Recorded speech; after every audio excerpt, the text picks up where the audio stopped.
మాట్లాడుకుని ఉంటాం. ఆ 100లో ఒక్కసారైనా ఆ మనిషి పలానా అని నీకు చెప్పాలనిపించలేదా? నేను నాకు భిక్షగా పెట్టానన్నాడు. మన మొహాల మీద చిరునవ్వు అతని దయ అన్నాడు. సడని మా అమ్మ మా నాన్నను వద్దనుకుంది. ఆ మనిషి మాటలతోనే ఈరోజు నా లేదు కార్తీక్ బాబు, మాట్లాడే అవకాశం ఇవ్వండి. కావేరి గారిని ఇన్నాళ్ళు మీరు మీ తల్లిని మోసం చేసిన మనిషిగానే చూశారు. అనిచ్చడానికి కావేరి గారు హాస్పిటల్కి వచ్చారు.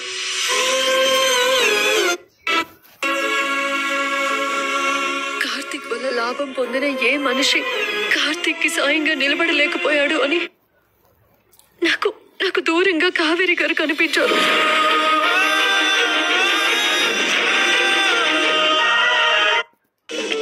మీతో ఆ మాట చెప్పలేకపోయాను. నేను చేసిన ద్రోహానికి ప్రాయశ్చిత్తం అంది. మీలాగే మౌనంగా చూస్తూ ఉండిపోయాను కూడా. ఆ విషయం కావేరి గారు చెప్పుకోవడానికి చెప్పి వాళ్ళ మనసుని బాధ పెట్టొద్దు అని చెప్పి మౌనంగా వెళ్ళిపోయారు. యథార్థం ఏంటో మనకి స్పష్టంగా అర్థమవుతుంది కదా. ఎంతో ఏడుస్తూనే ఉన్నావు.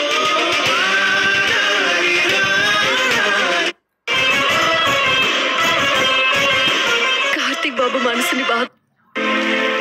మనం చేయగలిగింది, చేయాల్సింది అదొక్కటే.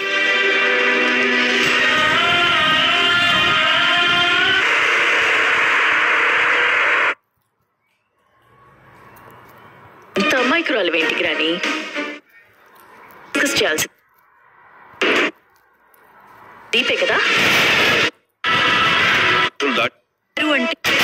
అంటే అలా మీ తాతని మొదలైంది. ఇంకా మనం కొట్టుకుపోవడమే. హోమానికి మమ్మీ డాడీ వెళ్ళినంత మాత్రాన నా చేతుల్లో కూడా తిట్లు తినకండి. తిట్టండి, కావాలంటే కొట్టండి. నేను గుళ్ళో గంటలాంటోడిని. ఎంతమంది కొడితే మాత్రం నేను అరిగిపోతానా తరిగిపోతానా? అది నా డబ్బు, ఇక దాని గురించి మాట్లాడకండి. హోటల్లో ఏదైనా తిన్న తర్వాత బ్యారర్కి 100 రూపాయలు టిప్ ఇస్తే నువ్వు కోపంగా చూసావంటే చెప్పమనే అర్థం. నిన్ను చూస్తుంటే ఎర్ర కామెర్లు, తెల్ల కామెర్లు, నల్ల కామెర్లు, ఆఖరికి గులాబీ కామెర్లు కూడా వస్తాయి. వస్తే వచ్చాయి, ఇవి తెలీదు. అదే కనుక వాళ్ళకి చేతనై ఉంటే కాంచన నీతో మాట్లాడేది. నీతో మాట్లాడడానికి వచ్చాను. మీ ఇంట్లోకి రావచ్చా? రాకూడదు.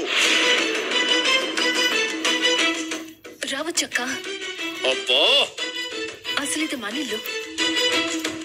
నువ్వు అనుమతి అడగాల్సిన అవసరం లేదు. ఇక్కడ నేను ఒకడున్నాను. అక్క మిమ్మల్ని అడగలేదు. కానీ ఈ ఇంటికి యజమాన్ని నేనే. అన్నిటికీ పోతు పేరెంటల్లా అడ్డుపడకండి. ముందు బొట్టు ఇల్లాలికి కాదు, ఇంటి గడపకి పెట్టించాను. తల వాగుతూనే ఉంటారు. 2 పెళ్ళాలున్న ఏ మొగుడికి మాత్రం మతి ఉంటుంది చెప్పు?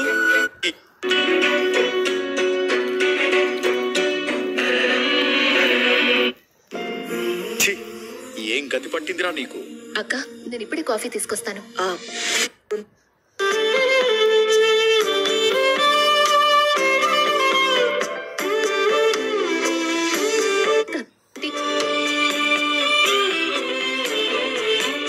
ఇలా నా చేతులు పట్టుకోవడం ఏంటి? మాకు అదే అర్థం కాక చూస్తున్నాం. మీరు కాసేపు లోపలికి వెళ్తారా? మేము మాట్లాడుకుంటాం. మనం థ్యాంక్స్ చెప్తాం. Hi, hello, welcome back to our channel. ఈరోజు కార్తీక దీపం సీరియల్లో ఏం జరిగిందో తెలుసుకుందాం. 2 పెళ్ళాలతో కలిసిపోయిన శ్రీధర్, పారిజాతంకు ఊహించని షాక్ ఇచ్చిన శివనారాయణ. ఇంతకీ ఏం ట్విస్ట్ జరుగుతుంది అనేది చూసేద్దాం. సహాయం చేసిన మనిషి ఎవరై ఉంటారు అని మన ఇద్దరం కలిసి 100 సార్లు అయినా అనుకొని ఉంటాం. అప్పుడు ఈ విషయం ఎందుకు చెప్పలేదు అని నిలదీస్తాడు.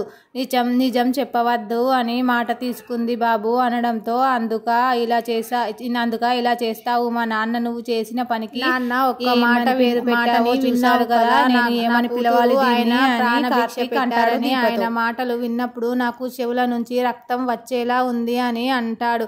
ఇంకేం చెప్పదు దీప అనడంతో మరణశిక్ష వేసే ఖైదీ కూడా ఇంత అవకాశం ఇస్తారు, ఇప్పుడు నేను చేసే అవకాశం కూడా లేదు అని దూరంగా కావేరి గారు ఉన్నారు. ఇలాగా హాస్పిటల్లో జరిగిన విషయం తెలియనట్టు చెప్తుంది ఈ దీప. ఇంతలోనే అక్కడికి కాంచన వచ్చి ఆ మాటలు వింటూ ఉంటుంది. కావేరి గారు కాంచన అమ్మకు చేసిన మోసాన్ని ఇది ప్రాయశ్చితంగా అనుకొని ఈ మాటలు ఎవరికి చెప్పొద్దని నా దగ్గర మాట తీసుకున్నారు. నువ్వు మోసం చేయలేదు బాబు, కానీ నిజం దాచావు కదా అని అంటాడు అని దీప. కాంచన ఇప్పుడు నువ్వు ఏ పరిస్థితుల్లో ఉన్నావో ఆ రోజు దీప కూడా అదే పరిస్థితుల్లో ఉంది అని కాంచన అంటుంది. ఎవరు తప్పు చేయలేదు, నేనే తప్పు చేశాను అని వెళ్ళిపోతాడు కార్తీక్.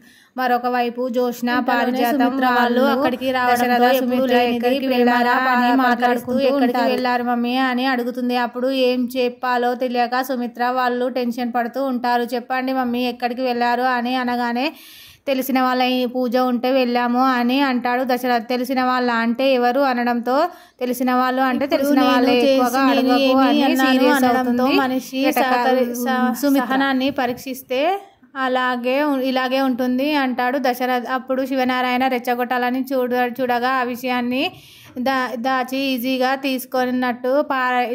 తీసుకొని ఈజీగా పారడంతో జోష్న పారిజాతం ఇద్దరు షాక్ అవుతారు. ఈ విషయాన్ని ఇంతట్లో వదిలేయకపోతే మీకు మర్యాదగా ఉండదు అని శ్రీధర్ జరిగిన విషయాల గురించి ఏం జరిగిందో తెలియక జోష్న పారిజాతం ఇంతటితో వదిలేసే ప్రసక్తి లేదు అని అంటాడు శ్రీధర్. అప్పుడు ఇద్దరు వాదించుకుంటూ ఉంటారు. ఇంతలోనే అక్కడికి కావాల్సిన దీప ఇద్దరు కాంచన వస్తారు. ఇంట్లోకి రావచ్చా అనగానే రా అక్క అని అంటూ